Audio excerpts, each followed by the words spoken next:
مسجد الحرام مکۃ المکرمہ اور مسجد النبوی مدینہ المنورہ سے خطبے کا اردو ترجمہ کے لیے ہمارے سوشل نیٹ ورک کو فالو کرنا نہ بھولیں اور اپنے دوست احباب کے ساتھ بھی ضرور شیئر کیجیے۔ خطبہ جمعہ مسجد الحرام، تاریخ 18 محرم 1448 ہجری بمطابق 3 جولائی 2026 عیسوی۔ موضوع: جسے اللہ نے جوڑنے کا حکم دیا ہے اسے جوڑو۔ خطیب فضیلت الشیخ عبداللہ الجوہنی حفظہ اللہ، ترجمہ ثناء اللہ صادق تیمی۔ یقیناً ہر قسم کی تعریف اللہ کے لیے ہے، ہم اس کی حمد بیان کرتے ہیں، اس سے مدد مانگتے ہیں، مغفرت طلب کرتے ہیں۔ ہم اپنے نفسوں کی برائیوں اور برے اعمال سے اللہ کی پناہ چاہتے ہیں۔ جسے اللہ ہدایت دے اسے کوئی گمراہ کرنے والا نہیں، اور جسے وہ گمراہ کرے اسے کوئی ہدایت دینے والا نہیں۔ میں گواہی دیتا ہوں کہ ایک اللہ کے سوا کوئی معبود برحق نہیں، اس کا کوئی شریک نہیں، اور میں گواہی دیتا ہوں کہ محمد اللہ کے بندے اور اس کے رسول ہیں۔ اللہ کا فرمان ہے، اے ایمان والو، اللہ تعالیٰ سے اتنا ڈرو جتنا اس سے ڈرنا چاہیے، اور دیکھو مرتے دم تک مسلمان ہی رہنا۔ اے لوگو، اپنے پروردگار سے ڈرو جس نے تمہیں ایک جان سے پیدا کیا اور اسی سے اس کی بیوی کو پیدا کر کے ان دونوں سے بہت سے مرد اور عورتیں پھیلا دیں۔ اس اللہ سے ڈرو جس کے نام پر ایک دوسرے سے مانگتے ہو، اور رشتے ناطے توڑنے سے بھی بچو، بے شک اللہ تعالیٰ تم پر نگہبان ہے۔ اے ایمان والو، اللہ تعالیٰ سے ڈرو اور سیدھی سیدھی یعنی سچی باتیں کیا کرو، تاکہ اللہ تعالیٰ تمہارے کام سنوار دے اور تمہارے گناہ معاف فرما دے، اور جو بھی اللہ اور اس کے رسول کی تابعداری کرے گا اس نے بڑی مراد پالی۔ اما بعد، اے لوگو، اللہ تعالیٰ کا تقوی اختیار کرو کہ بے شک تم تقوی کے مکلف بنائے گئے ہو۔ اللہ کی خوشنودی کے لیے مخلص ہو جاؤ کہ تم سے اس کا مطالبہ کیا گیا ہے، اور اللہ کے سامنے حاضر ہونے کے لیے تیار رہو کہ تم اس کے پاس لوٹنے والے ہو۔ گفتار و کردار اور احوال میں سچ کو لازم پکڑو تاکہ تم کامیاب ہو جاؤ۔ اپنے نفسوں کا قیامت کے دن سے پہلے محاسبہ کرو۔ تمہارے سامنے تلاوت کی جا رہی اللہ کی کتاب کی آیتوں پر غور کرو۔ اللہ تبارک و تعالی ان لوگوں کی تعریف کر رہا ہے جو ان چیزوں کو جوڑتے ہیں جنہیں جوڑنے کا اللہ نے حکم دیا ہے۔ اللہ تبارک و تعالی کا فرمان ہے، جو اللہ کے عہد و پیمان کو پورا کرتے ہیں اور قول و قرار کو توڑتے نہیں، اور اللہ نے جن چیزوں کو جوڑنے کا حکم دیا ہے وہ اسے جوڑتے ہیں، اور وہ اپنے پروردگار سے ڈرتے ہیں اور حساب کی سختی سے خوف کھاتے ہیں، اور وہ اپنے رب کی رضامندی کی طلب کے لیے صبر کرتے ہیں اور نمازوں کو برابر قائم رکھتے ہیں، اور جو کچھ ہم نے انہیں دے رکھا ہے اسے چھپے کھلے خرچ کرتے ہیں اور برائی کو بھلائی سے ٹالتے ہیں، انہی کے لیے عاقبت کا گھر ہے۔ ہمیشہ رہنے کے باغات جہاں یہ خود جائیں گے، اور ان کے باپ دادوں اور بیویوں اور اولادوں میں سے بھی جو نیکوکار ہوں گے، ان کے پاس فرشتے ہر دروازے سے آئیں گے، کہیں گے تم پر سلامتی ہو، صبر کے بدلے کیا ہی اچھا بدلہ ہے اس دار آخرت کا۔ اللہ کے بندو، اللہ نے تمہیں جنتوں کی طرف بلایا ہے تو اس دعوت پر لبیک کہنے والے کہاں ہیں؟ ان اعمال اور ان کے کرنے والوں کی تعریف کی ہے تو عمل کرنے والے کہاں ہیں؟ یاد رہے کہ وہ لوگ جو ان چیزوں کو جوڑتے ہیں جنہیں اللہ نے جوڑنے کا حکم دیا ہے، وہی لوگ اللہ پر ایمان رکھنے والے ہیں۔ رسول اللہ صلی اللہ علیہ وسلم اور جو وہ کچھ لے کر آئے ہیں اس کی تصدیق کرنے والے اور نیک اعمال کرنے والے ہیں۔ وہ اپنے رب کی خشیت رکھتے ہیں اور ڈرتے ہیں، برے حساب سے گھبراتے ہیں اور بچتے ہیں۔ اللہ نے جسے جوڑنے کا حکم دیا انہیں جوڑتے ہیں، جیسے نیکیوں پر صبر، وہ نفسوں کو صبر دلاتے ہیں، اور محرمات کو چھوڑنے پر نفسوں سے جہاد کرتے ہیں، قرابت داریوں اور رشتوں کو جوڑتے ہیں، فقیروں، پڑوسیوں اور یتیموں کے ساتھ احسان کرتے ہیں، ماں باپ کے ساتھ حسن سلوک کرتے ہیں، برائیوں اور بے حیائیوں سے برات کرتے ہیں، بھلائی کا حکم دیتے ہیں اور برائی سے روکتے ہیں، اور اللہ کو خوب یاد کرتے ہیں، اور اللہ کا ذکر سب سے بڑا ہے۔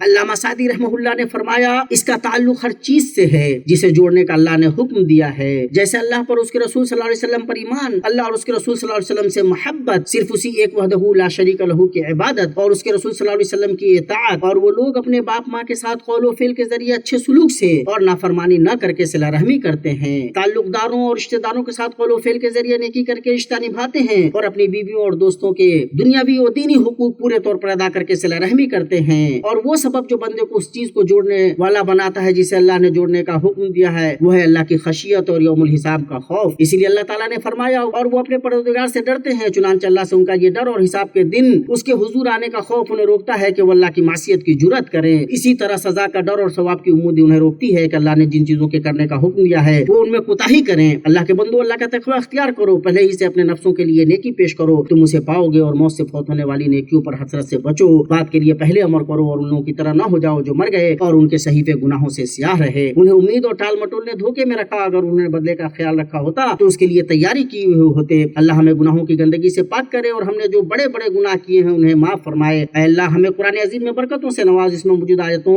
اور حکیمانہ ذکر سے ہمیں فائدہ پہنچا۔ اے اللہ تو اپنے ذکر، شکر اور حسن عبادت پر ہماری مدد فرما۔ اے اللہ ہمیں رشد و ہدایت سے نواز اور ہمیں اپنی طرف سے رحمت عنایت کر اور ہمیں ہمارے معاملے کی ہدایت نصیب کر۔ اے اللہ ہمیں اپنے پاس اچھے طریقے سے لوٹا۔ میں وہ کہہ رہا ہوں جو تم نے سنا، اور میں اپنے لیے، تمہارے لیے اور تمام مسلمانوں کے لیے اللہ سے مغفرت طلب کرتا ہوں۔ تم بھی اللہ سے مغفرت طلب کرو، بلا شبہ وہی بخشنے والا بڑا مہربان ہے۔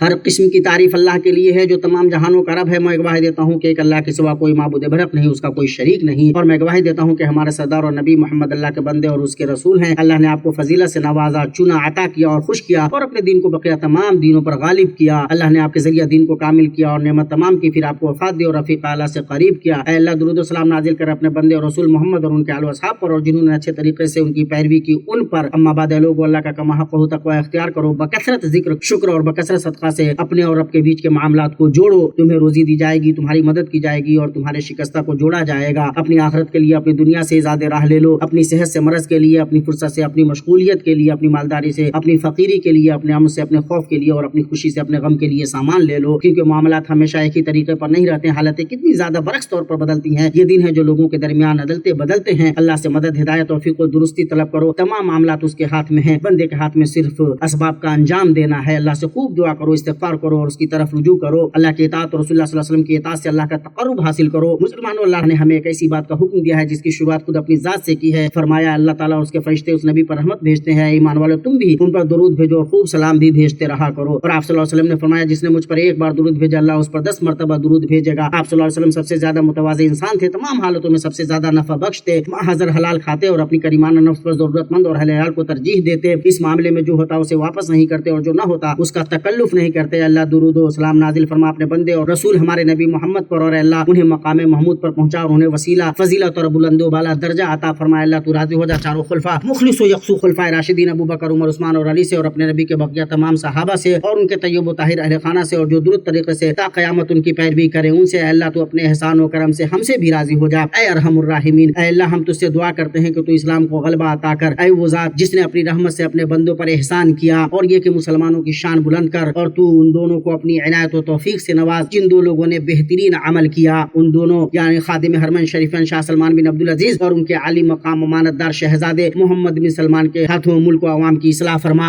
اے اللہ مسلمانوں کے تمام سربراہوں کو اپنی کتاب اور اپنے نبی صلی اللہ علیہ وسلم کی سنت پر عمل کرنے کی توفیق دے۔ اے اللہ سرحدوں پر تعینات ہمارے سپاہیوں کی حفاظت فرما۔ اے اللہ ان کی ہمتیں مضبوط کر، ان کے نشانے درست لگا۔ اے اللہ ان کے دشمنوں کو مغلوب کر اور سرکش قوم پر انہیں فتح یاب کر۔ اے اللہ حی قیوم، اے وہ ذات جسے نہ اونگ آتی ہے اور نہ نیند، کہ تو ہمارے مانگنے والے اور محروم کو عطا کر۔ اے اللہ ہم تجھ سے سوال کرتے ہیں ہمیں حلال پاکیزہ رزق عطا کر۔ اے وہ ذات کہ جب وہ کسی چیز سے کہتی ہے کہ ہو جا تو وہ ہو جاتی ہے۔ اے اللہ تو ہمیں اپنی اطاعت و فرمانبرداری کی توفیق دے اور اس چیز کی توفیق دے جو تو چاہے اور جس سے تو راضی ہو۔ اے اللہ ہمارے دلوں کو شرک، نفاق، حقد و حسد، لالچ، بغض و عداوت سے پاک کر۔ اے اللہ ہمیں حسن خاتمہ نصیب کر، ہمیں کلمہ لا الہ الا اللہ محمد رسول اللہ پر وفات دے، زندہ مردہ مومن مرد و خواتین، مسلم مرد و خواتین کو بخش دے۔ یقیناً تو سننے والا،